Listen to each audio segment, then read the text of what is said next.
Welcome my dear genius friends. Basic English grammar में ये मेरा चौथा वीडियो है। इससे पहले कि आप देख सकते हैं, तो आज का हमारा चैप्टर है इंट्रोडक्टरी देयर, यानी प्रस्ताविक देयर। जैसे किसी भी बात को कहने के लिए हम लोग प्रस्तावना रखते हैं, इसी तरह वाक्य को बनाने के लिए हम देयर का उपयोग करते हैं। आपको एग्जाम्पल दे रहा हूं, जैसे एक लड़का है, ये कंप्लीट सेंटेंस है हिंदी भाषा में, लेकिन मैं अंग्रेजी में लिखूं अ बॉय इज, ये कोई सेंस नहीं दे रहा है, क्योंकि इच के बाद कुछ चीज इसमें आनी चाहिए। कोई पूरक शब्द आवश्यक था, परंतु इच के बाद यहाँ कोई पूरक शब्द आया नहीं है, therefore it is not a sentence. तो ऐसे में दोस्तों हम लोग वाक्य को पूरा करने के लिए, एक सेंस देने के लिए उसमें देयर का उपयोग करते हैं। जैसे मैं आपको बताऊं, अ काऊ इज अंडर द ट्री, पेड़ के नीचे एक गाय है। लेकिन हम लोग ऐसा लिखने के बदले हम क्या लिखते हैं, there is a cow under the. तो इस तरह के जो दोनों वाक्य हैं, ये वाला वाक्य और ये, दोनों का सेंस सेम है, लेकिन उपयोग में फर्क है। वाक्य में जो देयर आया, इसका कोई विशिष्ट मीनिंग नहीं है। It is use just to form a sentence, यानी वाक्य बनाने के लिए, किसी वस्तु को, व्यक्ति को किसी निश्चित स्थान पर दर्शाने के लिए हम लोग देयर का उपयोग करते हैं। और इसमें याद रखिएगा, एक वचन संज्ञा के लिए देयर इज अथवा देयर वॉज का उपयोग होता है, और बहुवचन प्लूरल्स के लिए हम देयर आर अथवा देयर वॉज वेयर का उपयोग करते हैं। बहुवचन होगा तो स्वाभाविक है, जो हेल्पिंग वर्ब है वो भी प्लूरल हो जाएगा। वर्तमान काल होगा तो आर का उपयोग करेंगे, भूतकाल हो तो वेयर का। और जो स्थल दर्शक शब्द है, जो स्थान दर्शाते हैं, उन शब्दों को हम कहाँ लिखते हैं, at the end of the sentence, वाक्य के अंत में। अब स्ट्रक्चर याद रखिए, देयर, उसके बाद आती है आपकी helping verb is am are was were, उसके बाद आती है संज्ञा, और अंत में आता है स्थल दर्शक शब्द। ये स्ट्रक्चर याद रखिए। टेबल के नीचे एक बिल्ली है, तो हमने देयर इज का उपयोग किया क्योंकि बिल्ली एक वचन है, और उसके बाद संज्ञा आएगी, there is a cat. Cat कहाँ है, अंडर द टेबल, टेबल के नीचे। तो जो स्थल दर्शक शब्द ये क्या आया, वाक्य के अंत में। सेकंड देखिए दोस्तों, नदी में 5 नाव थी, भूतकाल की बात हो रही है। थी तो हमने यहां हमारी सहायक क्रिया आएगी वेयर। देयर वेयर 5 नाव, 5 बोट्स, कहां थी, नदी में, इन द रिवर। स्थल दर्शक शब्द कहां आया, वाक्य के अंत में। इंद्रधनुष में 7 रंग होते हैं, 7 प्लूरल, इसलिए हमने किसका उपयोग किया, there are 7 colours in a rainbow. Rainbow यानी इंद्रधनुष। ये देखिए, मेरी पाठशाला में एक पुस्तकालय है, तो देयर इज एक वचन, इसलिए देयर इज क्या है, अ लाइब्रेरी कहाँ है, इन माय स्कूल। ओके। अब यहाँ पे दोस्तों मैं कुछ वोकेबलरी भी आपको बताने वाला हूँ, इनको याद कीजिए, लिखिए।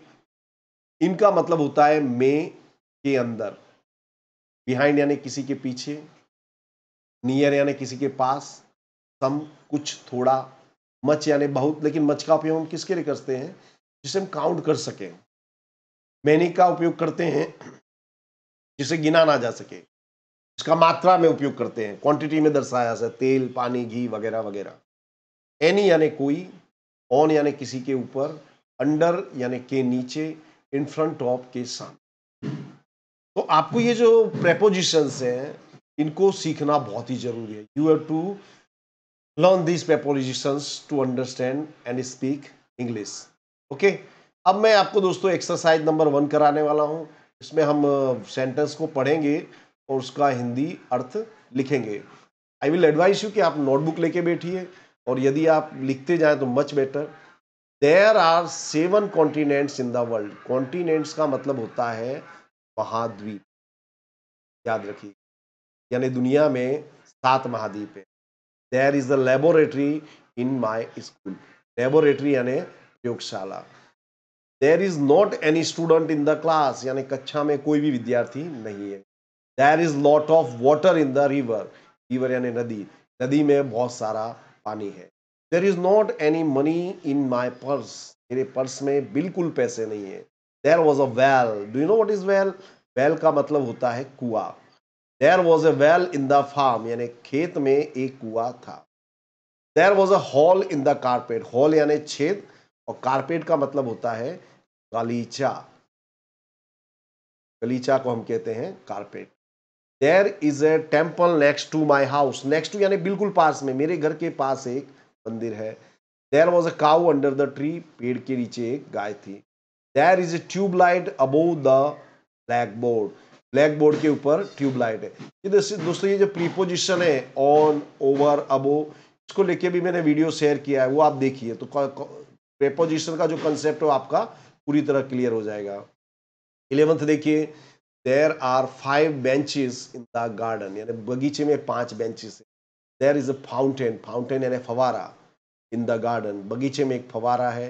There is a temple in my village, मेरे गांव में एक मंदिर है। There are many farmers in my village, मेरे गांव में बहुत से किसान हैं। Was there a lion in the cage.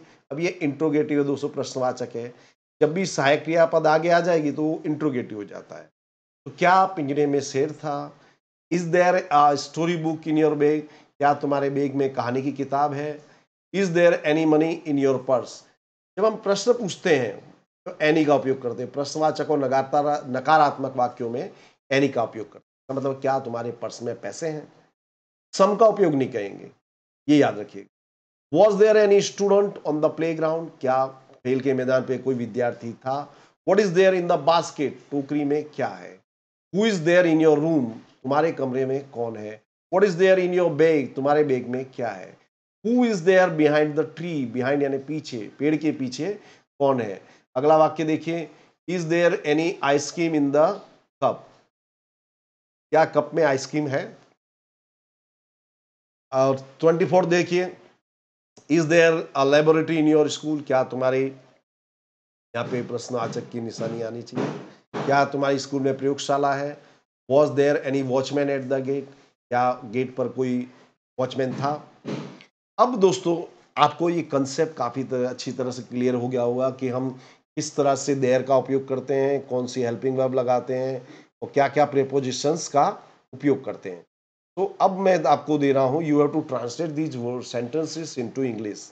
पेड़ के ऊपर एक बंदर है, क्या लिखेंगे आप? There is a monkey on the tree.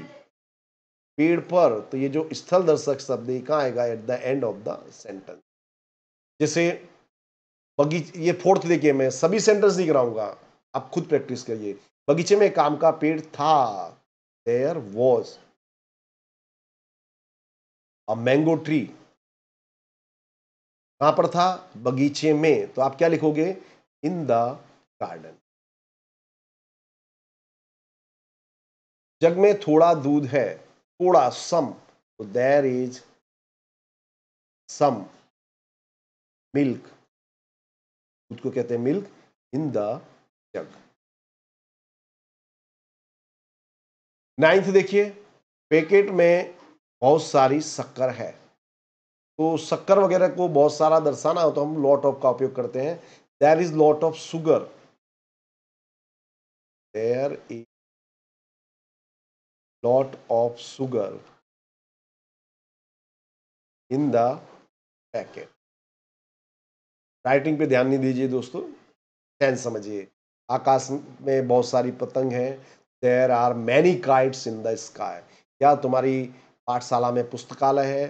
तो is there a library in your school, क्या तुम्हारे बैग में कहानी की किताब है? तो is there a story book in your bag, क्या तुम्हारे पर्स में पैसे हैं? Is there money in your purse. तो इस तरह से दोस्तों आपको मैं उदाहरण बताए हैं, और जो रेस्ट ऑफ द एग्जाम्पल्स हैं, रेस्ट ऑफ द सेंटेंस है, उसको आप कन्वर्ट कीजिए। आई एम श्योर दोस्तों कि आपको ये जो कंसेप्ट है, जो बेसिक इंग्लिश ग्रामर का, ये काफ़ी अच्छी तरह से समझ में आया होगा। तो at the end of the video में आपसे हम्बली रिक्वेस्ट करूंगा कि आप मेरी चैनल को सब्सक्राइब कीजिए, और दोस्तों आपके जो दोस्त हो उनके साथ अवश्य शेयर कीजिए ताकि उनको भी इसका लाभ मिल सके। Okay, have a nice day, मिलते हैं अगले वीडियो में। Thank you very